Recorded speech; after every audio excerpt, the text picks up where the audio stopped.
देखिए अभी कुछ दिनों से ये सिलसिला शुरू है और यकीनी तौर पे इसके असरात मौजूदा सूरत हाल में पाकिस्तान के ऊपर सिर्फ नहीं बल्कि पूरे रीजन पे हैं, क्योंकि मिडल ईस्ट के ममालिक जितने हैं वो सिर्फ पाकिस्तान को एनर्जी सप्लाईज नहीं देते, चाइना को भी देते हैं, यूरोप को भी देते हैं, LNG जा रही है, तो इसका इफेक्ट सब पे आएगा और आएगा ज़रूर और आ भी चुका है। इंश्योरेंस आपने देखा होगा कि ये जितने भी कंटेनराइज इंश्योरेंस हैं, शिपिंग लाइन की इंश्योरेंसेज हैं, ये बहुत बढ़ गई हैं। फ्यूल की प्राइसेस बढ़ेगी तो डेफिनेटली लॉजिस्टिक्स पे उसका बड़ा असर आएगा, उसका असर हमारी एक लोकल ट्रेड पे, ट्रांसपोर्टेशन, कॉस्ट ऑफ मैन्युफैक्चरिंग पे उसका एक इफ़ेक्ट डेफिनेटली आएगा। अब हमें इसी को मिटिगेट करना है और हमने कोशिश करनी है कि बेस्ट सोल्यूशन में पाकिस्तान अपने इन रिसोर्सेज का सही इस्तेमाल करे।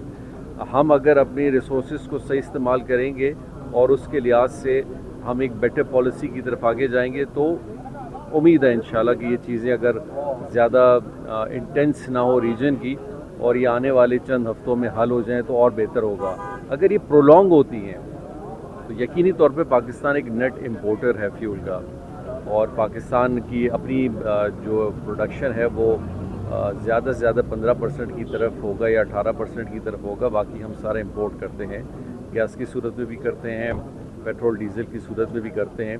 तो ये जिस तरह बाकी ममालिक पे इसका असर आएगा उसी तरह पाकिस्तान पे आएगा और हमें एज ए नेशन भी, एज ए मुल्क भी मैं कहूँगा, क्योंकि बहुत बड़ी हमारी आबादी है, हमें अपने रिसोर्सेज को बहुत देख के इस्तेमाल करने की ज़रूरत है, क्योंकि ये नेट इंपोर्ट का मसला है, ये लोकल प्रोडक्शन का नहीं है। अल्हम्दुलिल्लाह एग्रीकल्चरिस्ट मुल्क है पाकिस्तान, अपनी बरामदात खुद अपनी एग्रीकल्चर प्रोड्यूस करते हैं तो हमें इतनी फ़िक्र नहीं होती, लेकिन जो चीज़ हम इंपोर्ट करके इस्तेमाल करते हैं हमें इस पर बड़ा गौर से देखना पड़ेगा। एक्सपोर्ट पे कितना फ़र्क पड़ रहा है? पाकिस्तान पैसे एक्सपोर्ट कम है, इस पे कितना फ़र्क पड़ेगा? आज के दिनों में कितना पड़ा है? देखिए एक्सपोर्ट पे कॉस्ट बेस का एक फैक्टर आएगा, वरना एक्सपोर्ट ऐसा नहीं है कि हमारे रीजन का जो मेजर एक्सपोर्ट है वो दुनिया में बड़ा डाइवर्सिफाइड है। कुछ एरिया जैसे हमारे सेंट्रल एशिया, ईरान की वजह से, अफगानिस्तान की वजह से डेफिनेटली अफेक्टेड है। फार ईस्ट, यूरोप, अफ्रीका, अमेरिका, वहाँ कॉस्ट ऑफ लॉजिस्टिक्स का एक फैक्टर ज़रूर आएगा, लेकिन वो सब के लिए, जैसे मैंने आपको कहा ना कि वो बाइंग जो हमारी कंपनीज़ हैं, जो बाहर की कंपनीज़ हैं वो और यहाँ की लोकल प्रोडक्शन, इसको किस तरह मिटिगेट करके इसका वेग फॉरवर्ड निकालते हैं, ये कबल वक्त है।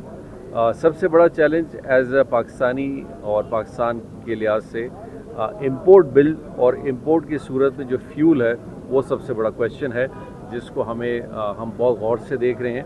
इसमें प्राइम मिनिस्टर साहब की एक बड़ी हाई लेवल की मीटिंग भी हुई है और उसकी एक सब कमेटी भी बन चुकी है, जिसमें मुतलका जो भी मिनिस्टर्स हैं वो इसका हिस्सा हैं और वो डेली बेसिस पे इसका एक अपडेट भी ले लें और वे फॉरवर्ड भी दे। शॉर्टेज का तो कोई खतरा नहीं है ना पेट्रोल प्राइसेस और फिर पेट्रोल? देखिए अभी तक तो उसकी शॉर्टेज की कोई ऐसी नौयत नहीं है। अभी तो हम सिर्फ अपने ये सिक्योर ऑफ जो हमारे सप्लाई चेन्स हैं उस पर हम अपने ऑल्टरनेट्स देख रहे हैं, क्योंकि वही मुल्क भी अपने ऑल्टरनेट्स खुद देखते हैं, क्योंकि फुजैरा पोर्ट है, ओमान पोर्ट है, बाकी भी ममालिक हैं जहाँ से अब एक्सपोर्ट ऑफ फ्यूल और एनर्जी फॉसल्स का हो सकता है। इन सारी चीज़ों पे गौर फिक्र की जा रही है जब तक कि ये स्टेट ऑफ हॉर्मस थोड़ा बैलेंस हो जाए। Thank you sir.